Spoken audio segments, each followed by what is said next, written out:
گوجری زبان میں اپڈیٹ سنیے۔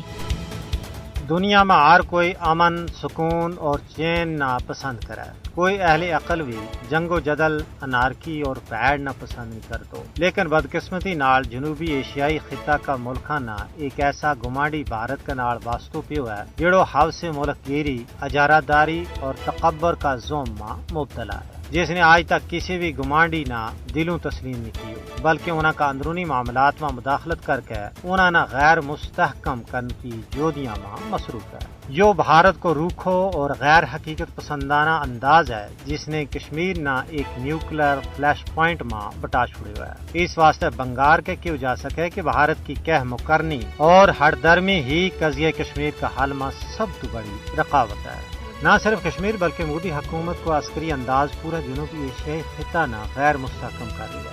کشمیر میں 7 دہائیاں تو خون ریزی بھارت کی جہالت اور ناانصافی کی وجہ نال ہو رہی ہے۔ کشمیر پر اقوام متحدہ کی قراردادوں کی کھل مکھلا خلاف ورزی عالمی ساکھ نہ چیلنج کر رہی ہے۔ کشمیر کی صورتحال پر ڈونگی نظر رکھنے والا ماہرین اور تجزیہ نگاروں کو کہنا ہے کہ ہن بین الاقوامی برادری کشمیر پر مزید چپ رہنے کی متحمل نہیں ہو سکتی۔ اقوام متحدہ کے سامنے کیا گیا وعدہ تو مکرن پر بھارت نہ دنیا کے سامنے ضرور جواب دینا پائے گا، یا اقوام متحدہ کی منصبی ذمہ داری ہے کہ وہ مسئلہ کشمیر کا بامعنی اور منصفانہ حل کا حوالہ نال اپنا مؤثر اور عملی کردار ادا کرے۔ پاک بھارت کے وچکار سارا مسئلہ کا حل کو راہ کشمیر تو ہو کے گزرا ہے۔